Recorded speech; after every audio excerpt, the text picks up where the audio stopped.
આજે વાત કરવી છે રાષ્ટ્રીય ભાજપમાં થયેલી નવી નિમણૂકની। ગુજરાત ભાજપને તેનો શું રાજકીય લાભ મળ્યો છે, સાથે જ વાત કરવી છે મુખ્યપ્રધાન ભૂપેન્દ્રભાઈ પટેલના વિદેશ પ્રવાસ અંગે। જ્યારે ગુજરાતના જ એક મુખ્યમંત્રીએ જ્યારે વિદેશ પ્રવાસ કર્યો હતો ત્યારે તેમને સત્તા ગુમાવી પડી હતી, તે જ મુદ્દે વાત કરવી છે।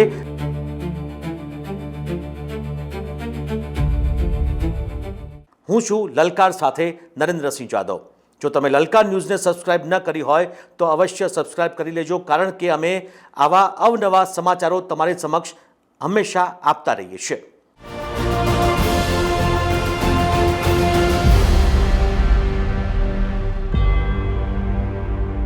તો મુખ્યત્વે વાત કરીએ કે રાષ્ટ્રીય કાર્યકારિણીમાં એટલે કે ભાજપમાં જે રાષ્ટ્રીય કક્ષાએ ભાજપના જે રાષ્ટ્રીય પ્રમુખ નીતિન નબીને જે નવી ટીમની જાહેરાત કરી છે અને તેમાં ગુજરાતના 4 એવા મુખ્ય ચહેરા છે કે જેમને મહત્વપૂર્ણ સ્થાન મળ્યું છે।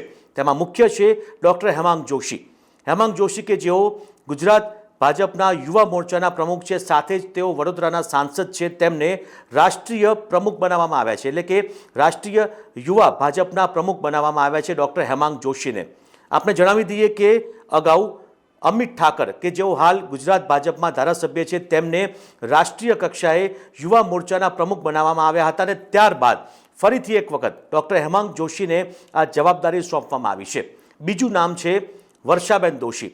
વર્ષાબેન દોશી વઢવાણના પૂર્વ ધારાસભ્ય છે અને સાથે જ એક મહિલા એક સંગઠનના એક મહત્વપૂર્ણ વ્યક્તિ તરીકે તેમને રાષ્ટ્રીય કક્ષાએ તેમને ઉપાધ્યક્ષ બનાવવામાં આવ્યા છે।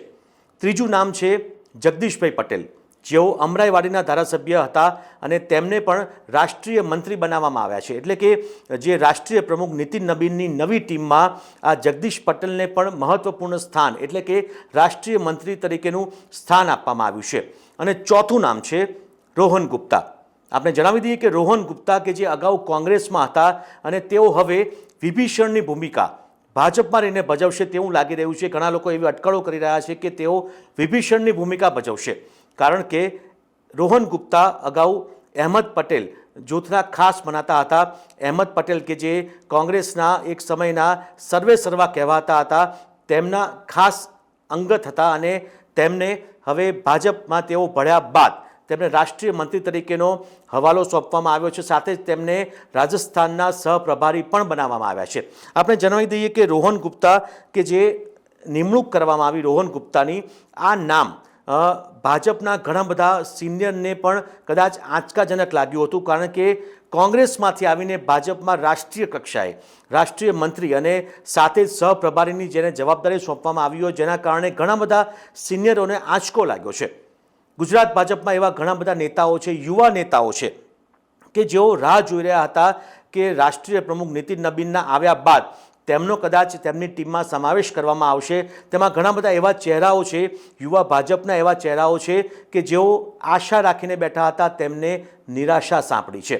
સાથે જ તમને જણાવી દઉં કે ડૉક્ટર હેમાંગ જોશી કે જેઓ વડોદરાના સાંસદ છે, પરંતુ તેમને જે રીતે રાષ્ટ્રીય કક્ષાએ યુવા મોરચાના પ્રમુખની જવાબદારી સોંપવામાં આવી છે, તેનાથી એક વાત સ્પષ્ટ છે કે નીતિન નબીને જે રીતે આ નિમણૂક કરી છે અને તેમાં જે રીતે અત્યારે જેનઝી આંદોલન ચાલ્યું હતું અને જેનઝીને સંભાળવાની જવાબદારી હવે આગામી ઇલેક્શનમાં જેનઝીને સંભાળવાની જવાબદારી કદાચ આ ડૉક્ટર હેમાંગ જોશીને સોંપવામાં આવી છે। તેઓ હાલ 35 વર્ષની વયના છે, પરંતુ સાથે સાથે તેઓ એક ગુડ બુકમાં કહેવાય છે અને એટલા માટે જ તેમને ગુજરાતના યુવા મોરચાના પ્રમુખમાંથી હવે તેમને પ્રમોશન મળ્યું છે અને હવે રાષ્ટ્રીય યુવા મોરચાના પ્રમુખ તરીકેની જવાબદારી તેમને સોંપવામાં આવી છે। સાથે જ તમને કહી દઉં કે વર્ષાબેન દોશી કે જેમને રાષ્ટ્રીય ઉપાધ્યક્ષ બનાવવામાં આવ્યા છે, તેઓ આમ તો આનંદીબેન પટેલ જૂથના માનવામાં આવે છે અને તેમણે ગુજરાતના સંગઠનમાં પણ ઘણી મહત્વપૂર્ણ જવાબદારી નિભાવી છે। હવે તેમને રાષ્ટ્રીય કક્ષાએ રાષ્ટ્રીય ઉપાધ્યક્ષ તરીકેની જ્યારે જવાબદારી સોંપવામાં આવી છે, ત્યારે આગામી ઇલેક્શનને ધ્યાનમાં લઈને એક મહિલા ચહેરા તરીકે તેમની આ નિમણૂક કરવામાં આવી છે અને એક કહી શકાય કે ગુજરાતમાં જ્યારે અગાઉ રાષ્ટ્રીય પ્રમુખ તરીકે જેપી નડ્ડા હતા, ત્યારે 2023માં જે નવી ટીમ બનાવવામાં આવી હતી ત્યારે ગુજરાતના એક પણ ચહેરાને સ્થાન આપવામાં નહોતું આવ્યું. તેની બદલે અત્યારે હવે આ જે નવી ટીમ બની છે નીતિન નવીનની, તેમાં 4 એવા ચહેરાને સ્થાન આપવામાં આવ્યું છે, જેના કારણે ગુજરાતનો સમગ્ર દેશમાં એક રાજકીય દબદબો ચોક્કસ વધ્યો છે. સાથે તમને જણાવી દઉં કે જગદીશ પટેલ, કે જે કદાચ એક અજાણ્યું નામ ઘણા બધા માટે કહી શકાય, તેઓ અમરાઈવાડી વિસ્તારના ધારાસભ્ય રહી ચૂક્યા છે. જગદીશ પટેલને વડાપ્રધાન નરેન્દ્ર મોદીએ વારાણસીમાં પણ સંગઠનની જવાબદારી સોંપી છે અને તેમને હવે રાષ્ટ્રીય મંત્રી તરીકેની પણ જવાબદારી સોંપવામાં આવી છે. એટલે કે આ જે 4 ચહેરા છે, હું આપને જણાવી રહ્યો છું, તે આ 4 ચહેરા એક પ્રકારે કહી શકાય કે એક રાજકીય દબદબો ગુજરાતનો ચોક્કસ રાષ્ટ્રીય કક્ષાએ પ્રદેશ ભાજપમાંથી લઈને હવે રાષ્ટ્રીય ભાજપમાં પણ વધ્યો છે. સાથે જ મહત્વપૂર્ણ વાત કરવી છે મુખ્યપ્રધાન ભૂપેન્દ્રભાઈ પટેલના વિદેશ પ્રવાસ અંગે. મુખ્યપ્રધાન ભૂપેન્દ્રભાઈ પટેલ સાથે જ તેમના જે અંગત સચિવ છે, સાથે જ એક પ્રતિનિધિ મંડળ છે, તેઓ અમેરિકા અને કેનેડાના પ્રવાસે પહોંચી ગયા છે. આપણે જણાવી દઈએ કે તેઓ અલગ અલગ જગ્યાએ જઈને જે વાઇબ્રન્ટ ગુજરાત છે તેમાં વિદેશી રોકાણકારો આવે તે માટેના તેઓ ત્યાં જઈને મિટિંગ કરશે, પ્રયાસો કરશે અને આ વખતનું જે વાઇબ્રન્ટ ગુજરાત છે તેમાં વિદેશના જે ઇન્વેસ્ટર છે તેઓ વધુમાં વધુ આવે તેવા પ્રકારના તેઓ પ્રયાસો કરવાના છે.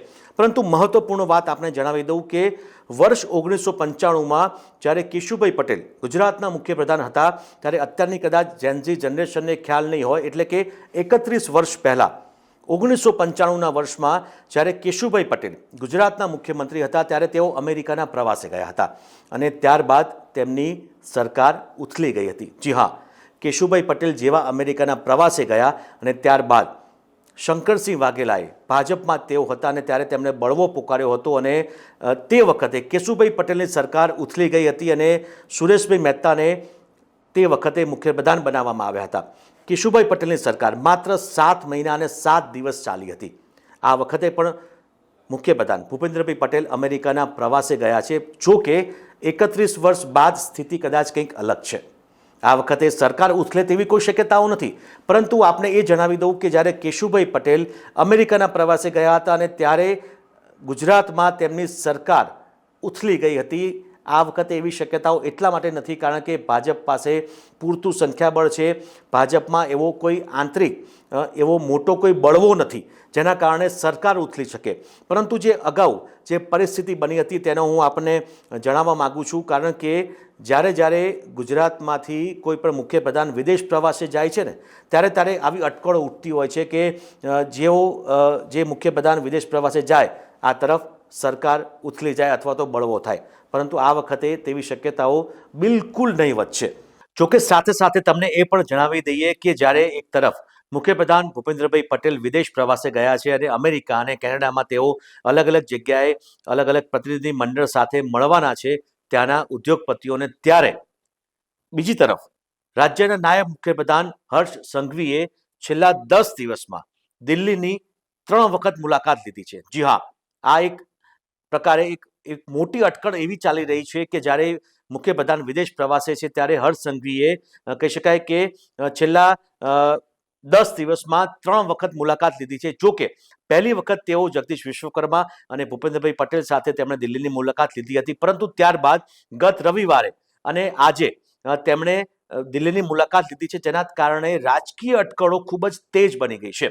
કારણ કે અગાઉ જ્યારે કેશુભાઈ પટેલે વિદેશ પ્રવાસ કર્યો હતો, અમેરિકાનો પ્રવાસ કર્યો હતો, ત્યારે તેમની સરકાર જ્યારે ઉથલી પડી હતી ત્યારે હર્ષ સંઘવીની આ દિલ્હીની મુલાકાતને લઈને રાજકીય અટકળો તેજ બને તેમાં કોઈ નવાઈ નથી. કારણ કે જે રીતે હર્ષ સંઘવી નાયબ મુખ્યપ્રધાન છે અને કહેવામાં એવું પણ આવી રહ્યું છે કે કોમનવેલ્થ ગેમ્સ અને અન્ય રાજનીતિક ચર્ચાઓ માટે તેઓ દિલ્હી પહોંચ્યા છે અને એના જ કારણે એક તરફ જ્યારે ભૂપેન્દ્રભાઈ પટેલ અમેરિકાના પ્રવાસે છે ત્યારે બીજી તરફ હર્ષ સંઘવીની દિલ્હીની મુલાકાતો જે રીતે વેગવંતી બની છે તેના કારણે અનેક અટકળો પ્રવર્તી રહી છે. જો કે આમાં એક તરફ જે રાજકીય સ્થિતિ છે તેમાં એવો કોઈ બદલાવ આવે તેવી શક્યતાઓ નથી. આમ છતાં પણ રાજકીય અટકળો તેજ બની છે તે ચોક્કસ છે.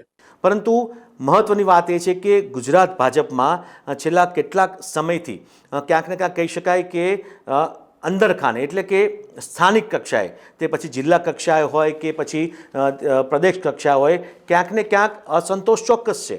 પરંતુ આ અસંતોષ ઉભરીને બહાર આવે તેવી શક્યતાઓ નથી, કારણ કે જે રીતે માળખું ગોઠવાયેલું છે અને તેના કારણે બળવો થાય કે પછી વ્યાપક પ્રમાણમાં દાવાનળ ભભૂકી ઉઠે તેવી શક્યતાઓ હાલ દેખાતી નથી. હા, ક્યાંક ક્યાંક અલગ અલગ જગ્યાએ જેમ કે હમણાં વડોદરામાં કેટલાક ધારાસભ્યોએ ગુજરાતના કેટલાક અધિકારીઓ સામે બળવો પુકાર્યો હતો, એટલે કે તેમણે નારાજગી વ્યક્ત કરી હતી. તેવા છૂટા છવાયા બનાવો એટલે કે જે છમકલા કહી શકાય તે ચોક્કસ થતા રહે છે, પરંતુ સરકાર ઉથલે તેવી શક્યતાઓ કોઈ દેખાતી નથી અને તેવી શક્યતાઓ છે પણ નહીં. પરંતુ આપને હું એ જણાવી દઉં કે અગાઉ જ્યારે આ પ્રકારે જ્યારે મુખ્યપ્રધાન વિદેશ પ્રવાસે જાય ત્યારે આવી અટકળો થતી હતી અને આવું બનેલું છે. અને એ જ મારે આપને જણાવવું છે કે જે રીતે ગુજરાતમાં અત્યારે પરિસ્થિતિ છે, કારણ કે આગામી 2027માં વિધાનસભાની ચૂંટણી આવવાની છે, ત્યારે હવે પ્રદેશ ભાજપનું જે સંગઠન છે તે પૂરેપૂરી રીતે અત્યારે કામે લાગી ગયું છે. એક તરફ ખેડૂતોનું આંદોલન ચાલી રહ્યું છે, તો બીજી તરફ ક્યાંક ને ક્યાંક જે ખેડૂતો હોય કે પછી આદિવાસી હોય તેઓ પણ ક્યાંક ને ક્યાંક આંદોલન કરી રહ્યા છે. આ તરફ ટીટ ટાટના જે પરીક્ષાર્થીઓ હોય, જે વિદ્યાર્થીઓ ઉમેદવારો હોય, તેઓ પણ ક્યાંક ને ક્યાંક પોતાનો સંતોષ વ્યક્ત કરી રહ્યા છે. અને બીજી તરફ કોંગ્રેસ અને સાથે સાથે આમ આદમી પાર્ટી ગુજરાત સરકારની સામે જે રીતે વિરોધ વ્યક્ત કરી રહી છે તેને જોતા ભાજપનું પ્રદેશ સંગઠન અત્યારે પૂરેપૂરી રીતે સક્રિય રીતે અત્યારે કહી શકાય કે આગામી સમયને ધ્યાનમાં રાખીને ડેમેજ કંટ્રોલની પ્રક્રિયામાં અત્યારથી જ લાગી ગયું છે, તે વાતમાં કોઈ શક નથી. અને એટલા માટે જ કહી શકાય કે આગામી સમયમાં હવે 1 વર્ષ જેવો સમય લગભગ બાકી રહ્યો છે વિધાનસભાની ચૂંટણીને, ત્યારે ગુજરાત ભાજપનું સંગઠન અત્યારે તમામ રીતે પાયાના કાર્યકરોથી લઈને બૂથ લેવલ હોય કે પછી ઉચ્ચ કક્ષાએ હોય, તમામ લેવલે અત્યારે પૂરેપૂરી એક પ્રકારે કહી શકાય કે એક મહેનત કરવામાં લાગી ગયું છે. બીજી તરફ જે વિપક્ષ છે તે પણ અત્યારે 1 વર્ષ બાકી રહ્યું છે, ત્યારે કોઈ પણ રીતે પ્રજાને પોતાની સાથે લેવામાં, મતદારોને પોતાની તરફ કરવામાં પૂરેપૂરા પ્રયાસો કરી રહ્યું છે. ત્યારે જોવાનું રહે છે કે હવે 2027ની જ્યારે ચૂંટણી આવી રહી છે તે પહેલાં હવે જે 1 વર્ષ છે, આગામી 1 વર્ષ છે તે સંપૂર્ણપણે કહી શકાય કે એકદમ કાર્યશીલ રહેવાનું છે તમામ રાજકીય પક્ષો માટે. ત્યારે આપનું શું આ બાબતે કહેવું છે? જે રીતે પ્રદેશ ભાજપના જે અત્યારે પરિસ્થિતિ જોવામાં આવી રહી છે, કેટલાક નેતાઓને જે નિરાશા મળી છે, જેમને એક ઊંચા હોદ્દા મળવાની આશા હતી, તેમને ચોક્કસ રાષ્ટ્રીય લેવલે સ્થાન નથી મળ્યું, ત્યારે તમારું શું કહેવું છે? સાથે જ મુખ્યપ્રધાનના વિદેશ પ્રવાસ અંગે તમારું શું માનવું છે તે કોમેન્ટ બોક્સમાં અમને જરૂર જણાવતા રહેશો. નમસ્કાર. આપના પોતાના પ્લેટફોર્મ લલકારને લાઈક કરો, ફોલો કરો, સબસ્ક્રાઇબ કરો અને શેર કરો.